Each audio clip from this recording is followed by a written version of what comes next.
Hello everyone, welcome back to my channel Free Tuitions with Shelly. So today we are going to start with class 8 English, chapter number 10, The Great Stone Face 2, and this is from book Honeydew. So the years hurried on. तो हम पहले part already पढ़ चुके हैं, आप video देख सकते हो पिछला. सो अब यह है कि years hurried on and brought white hairs upon the head of Ernest. तो इतने क्या है कि साल बीतते गए और जो वाइट हेयर थे वो अर्नेस्ट के हेड पे आ गए and made wrinkles across his forehead and furrows in his cheeks. तो उसके फोरहेड पे रिंकल्स आ गए थे और चीक्स भी थोड़े से लाइंस आ गई थी इस पर. अब वो बुजुर्ग इंसान हो गया था. But not in when had he grown old. More numerous than the white hair on his head were the wise thoughts in his mind. तो जितने उसके बाल थे उतने ही wise thoughts थे उसके दिमाग में. And Ernest had ceased to be obscure. लेकिन अर्नेस्ट जो था वो इतना वेल नोन नहीं था. Unsought for undesired had come the fame which so many seek. He had become famous beyond the limits of the valley. वो famous हो गया था. College professors and even the active men of cities came from far to see and converse with Ernest. तो वो एक well known इंसान हो गया था. कॉलेज के प्रोफेसर्स आते थे उससे मिलने और अलग अलग जो एक्टिव मैन थे सिटीज़ के वो उसकी राय लेने आते थे, उससे बातें करने आते थे.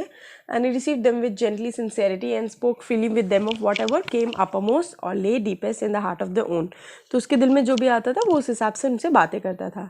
वाइल दे टॉक टुगेदर, जैसे वो आपस में बातें करते थे, हिज फेस, उसका जो चेहरा था वो और ब्राइटन होता था unawares and shine upon them as with a mild evening light से. Well Ernest had been growing old. जैसे ही अर्नेस्ट जो था वो और बुजुर्ग होता जा रहा था, God had granted a new poet to this earth. God ने एक नया पोएट दिया था इस धरती को. He too was a native of the valley but had spend the greater part of his life in distant cities pouring out his sweet music everywhere. तो इसी तरीके से अब एक और पोएट आया जो रहता यहीं पे था, बचपन उसका वहीं पे, पैदा यहीं पे हुआ था, लेकिन उसने डिस्टेंट सिटीज़ में अपना बाकी का टाइम बिताया था और वहाँ पे स्वीट म्यूज़िक हर जगह उसने अपना फैलाया था. Neither was the great stone face forgotten, for the poet had celebrated it in a poem. The songs of this poet found their way to Ernest. He read them after his customary toil, seated on the bench before his cottage door. As he read, he lifted his eyes to the mountain. "O great stone face," he said, "is not this man worthy to be a likeness?" The face seemed to smile, but did not answer. Now it happened that the poet, though he lived so far away, had not only heard of Ernest, but I had thought much about his character and wished to meet this man whose wisdom walked hand in hand with the noble simplicity of his life. तो वो ऐसा इंसान था, वो Ernest को भी मिलने आना चाहता था. तो एक दोपहर के दिन की बात है कि वो अर्नेस्ट के डोर पे आया जहाँ पे उसने गुड ओल्ड मैन देखा और उसके हाथ में एक बुक थी, which he read and then with the finger between the leaves looked lovingly at the great stone face. तो फिर उसको वो चेहरे की ओर देख रहा था. Good evening said the poet. Poet ने कहा good evening. Can you give a traveller a night shelter, कि क्या आप एक रात के लिए मुझे रहने दे सकते हो यहाँ पे. तो अर्नेस्ट कहता है हाँ यकीनन, क्यों नहीं. I think I never saw the great stone face look so hospitably at a stranger.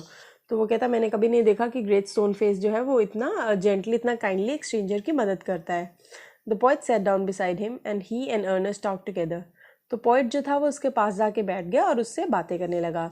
Never before had the poet talked with the man like Ernest, so wise and gentle and kind. तो poet कहता मैंने कभी ऐसे इंसान से बात नहीं की जैसे आप हो, इतने वाइज, इतने जेंटल, इतने प्यारे. Ernest on the other hand was moved by the living images flung out of the poet's mind. तो उसको बहुत अच्छा लग रहा था अर्नेस्ट को जो वो सब बोल रहा था. As Ernest listen to the poet, अब अर्नेस्ट पोएट को सुन रहा था, उसने इमेजिन किया कि great stone face was bending forward to listen to, कि वो भी बेंड कर रहा है उसको सुनने के लिए. He gazed into the poet's eyes. तो वो पोएट्स की आइज़ को देख रहा था. Who are you my gifted guest, he asked. तो उसने कहा कि तुम हो कौन guest. The poet laid his finger on the book that Ernest had been reading. तो उसने उस बुक के ऊपर उंगली रख के कहा you have read these poems, आपने ये पोइम्स पढ़ी हैं. You know me for I wrote them, कि आप मुझे जानते हो, ये सब मैंने ही लिखी हैं. Again and again Ernest examined the poet's features. He turn towards the great stone face, then back. He shook his head and side. Why is sad, inquired the poet. तो वो दोबारा से उसको फीचर्स को देखता है, जो उसके पोएट के चेहरे को, और फिर वो ग्रेट स्टोन फेस उससे भी मिलाता है, लेकिन वो थोड़ा सैड हो जाता है. तो अर्नेस्ट वो पूछते पोएट कि आप सैड क्यों हो, तो अर्नेस्ट कहता है because all through life I have awaited the fulfilment of a prophecy and when I read this poems I hope that it might be fulfilled in you. तो वो कहता है कि मैं हमेशा से इसी में ही रहा हूँ, दुविधा में, कि जब भी आपकी पोइम्स पढ़ता था तो मुझे लगता था कि आप मुझे ये चीज़ों के आंसर्स दोगे, फुलफिल करोगे। You hope, answer the poet faintly smiling, to find in me the likeness of the great stone face. I am not worthy to be its likeness. वो कहते तुमने ये सोचा कि तुमने होप करा कि ये जो मेरा चेहरा है इससे मिलेगा, लेकिन आई एम नॉट वर्दी, कि मैं इतना इसके काबिल नहीं हूँ। एंड वाई नॉट, तो अर्नेस्ट ने कहा कि ऐसा क्यों नहीं। He pointed to the book, are not these thoughts worthy, कि क्या ये थॉट्स वर्दी नहीं है। You can hear in them the distant voice of a heavenly song, but my life dear Ernest has not corresponded with my thoughts, कि तुम ये चीज़ें पढ़ ज़रूर सकते हो लेकिन जो मेरी ज़िंदगी है वो इन थॉट्स में नहीं रही। I have had grand dreams but they have been only dreams, कि मेरे बहुत बड़े बड़े सपने थे लेकिन वो सिर्फ सपने ही रह गए हैं। Sometimes I lack faith in my own thoughts, कई बार मुझे अपने ही थॉट्स में कमी लगती थी। Why then pure seeker of the good and true should you hope to find me in the face of the mountain. The poet spoke sadly, तो वो कहता है कि तुम मेरे चेहरे को उसमें क्यों ढूंढना चाहते हो, और वो रोने लगा। So too were those of Ernest. At the hour of sunset, तो जैसे ही शाम होने लगी, as had long been his custom, Ernest was to speak to a group of neighbors. तो कस्टम एक हैबिट थी जिसमें अर्नेस्ट अपने नेबर्स में बात करता था, एक ओपन एयर में। Together he and the poet went to the meeting place arm in arm, तो वो कंधे पे कंधा ऐसे बाजू में रख के एक दूसरे के वो दोनों जाते हैं। From there could be seen the great stone face, जहाँ से उनको चेहरा दिख रहा होता है स्टोन फेस का। Ernest threw a look of familiar kindness around upon his audience, तो उसने एकदम से सबको देखा कि वो सबको जैसे जानता ही था।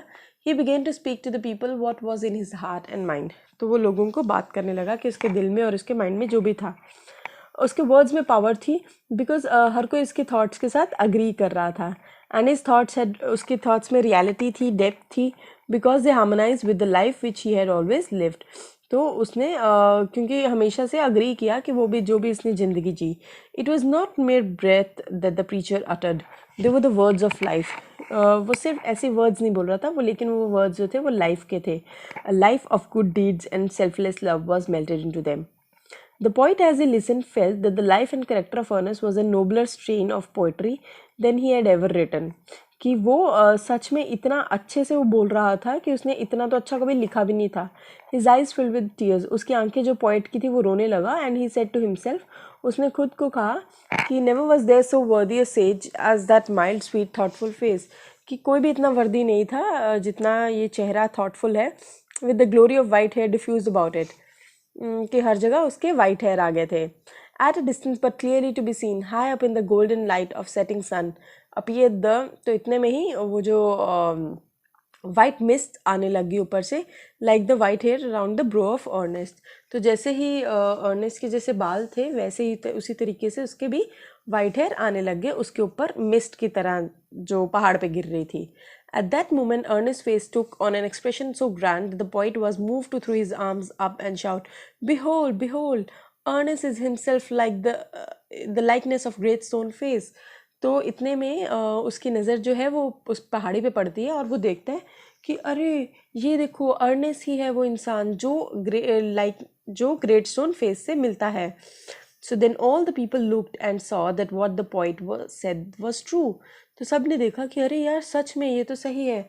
The prophecy was fulfilled, कि वो जो स्टेटमेंट फ्यूचर के लिए करी गई थी वो सच में मानी गई और वो थी ऐसी। But Ernest having finished what he had to say took the poet's arm, लेकिन अर्नेस्ट ने जैसे ही वो सब फिनिश किया उसने पोइट की आर्म ली एंड वॉक्ड स्लोली होमवर्ड, तो वो घर की तरफ जाने लगा। Still hoping that some wiser and better man than himself would by and by appear being a resemblance to great stone face, और वो इसी आशा में चलता गया कि अभी भी मेरे से भी कोई और बेहतर इंसान आएगा जो सच में रिजेंबल करेगा ग्रेट स्टोन फेस के साथ। So with this we have finish a chapter. कुछ क्वेरी रहे तो प्लीज़ कमेंट करो, लाइक करो, शेयर करो और वीडियो को सब्सक्राइब ज़रूर करो मेरे चैनल को। और आपके ऑलरेडी बाकी सारे सब्जेक्ट्स भी सॉल्व्ड हैं तो आप प्लेलिस्ट में जाके चेक कर सकते हो। Till then take care, bye, have fun, खूब सारी मस्ती करो, एंजॉय करो।